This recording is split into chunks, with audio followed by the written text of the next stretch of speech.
that are also related to the use of cigarettes.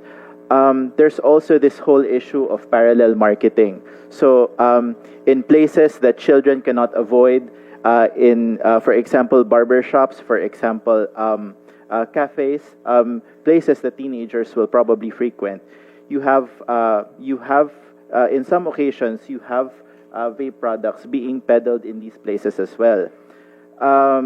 There's your last barrier really when a younger individual is trying to purchase this product is really the barrier for price. So while electronic smoking devices, both electronic cigarettes and heated tobacco products, can be very expensive for some specimens of these products.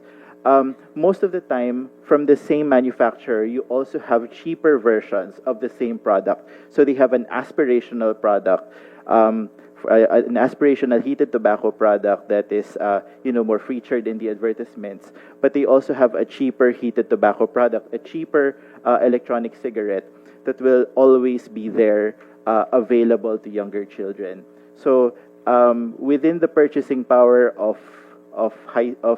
Filipino kids in high school, you can definitely buy certain things like relics or bonds for ICOs. Bonds by ICOs.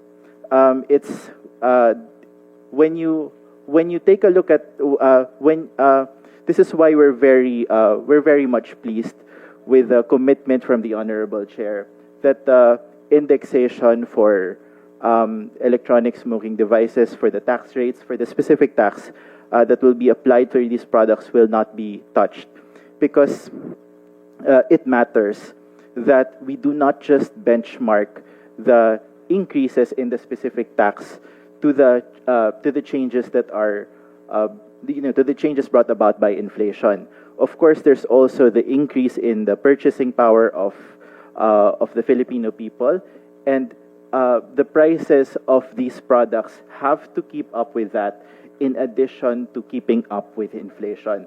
So 5% is actually the bare minimum. If possible, if we're going to be basing it on, if we're applying the same logic with cigarettes back when Republic Act 10351 was being deliberated, they actually needed an indexation of 9% or above in order to ensure that there will be no new smokers, in order to have a continuous reduction in the number of new smokers. So this is we believe that we also want to clarify that in addition to not touching the indexation anymore, taxing electronic smoking devices at parity with conventional tobacco products does not always necessarily mean giving them equal rates, because 65 pesos, let's say, applied to a pack of 20 cigarettes is not the same as 65 pesos applied to a single-use electronic cigarette that is good for 15,000 puffs that 3 kids can share between themselves. So actually, even if you increase the prices for electronic cigarettes, you can do that in such a way that you can create a situation that there's more parity when it comes to the taxation of conventional tobacco and electronic cigarettes. We'd like to emphasize also some important observations that we have in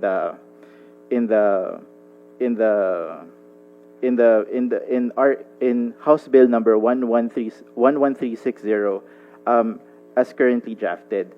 So one thing that we'd like to point out in the draft bill is that it provides vague language for the determination of the floor price for tobacco and nicotine products.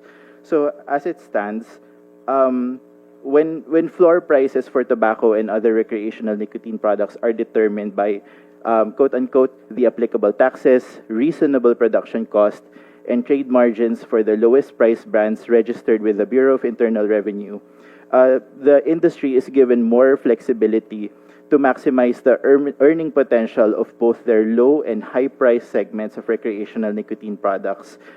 This can reduce the public health impact of excise tax reforms in terms of tobacco product demand and ultimately government revenue.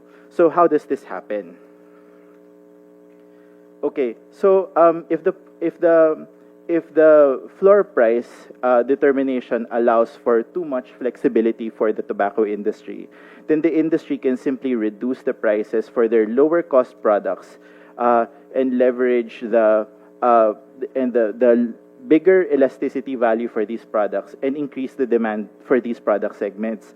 This would also result in more smoking for the young, the poor, and the elderly who would have otherwise been protected from tobacco consumption by across-the-board increases in tobacco product prices.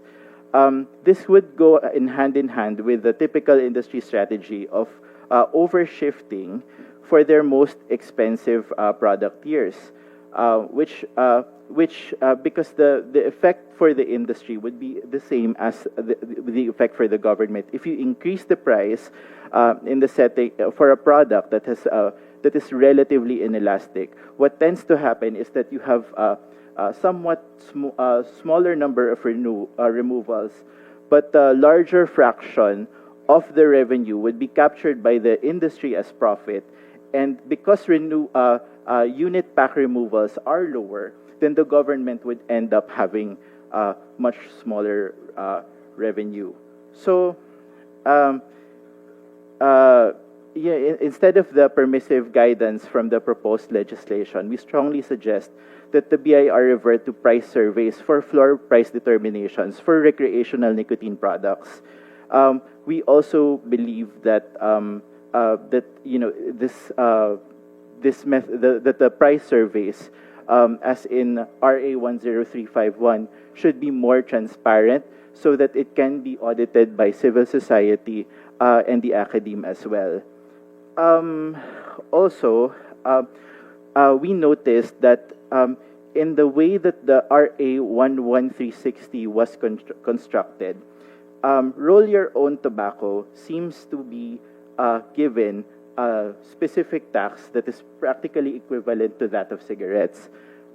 Best practice from learnings in Europe, for example, from the experience of the Europeans, is that it's usually better to have a slightly higher specific tax for roll your own tobacco. This is not to contradict the statements of having tobacco products being taxed in a manner that there's similar burden among the products. Actually, with roll your own tobacco, what tends to happen is that you have lower tax burden for roll your own tobacco because you can usually make more cigarettes from the typical amount of tobacco that is being dispensed as a unit in most countries. So this is why in the United Kingdom and in Australia, for example, you see that roll your own tobacco is taxed by weight at a slightly higher rate than conventional cigarettes. Furthermore, we also saw some provisions in RA 11360 that allows for some flexibilities in ways that the revenue from tobacco excise taxes are earmarked, particularly in relation to Republic Act 7171. So while we understand that it's important to do flood control projects and other similar initiatives, the current policy direction, as signaled by RA 10351, is that these tax policies should ideally fund universal health coverage, health promotion. It should fund the transitioning of farmers to alternative livelihood programs that would hopefully result in economically viable alternatives. And it should also fund other worthy initiatives such as education, increasing the flexibility for the number of initiatives that could be funded by RA 7177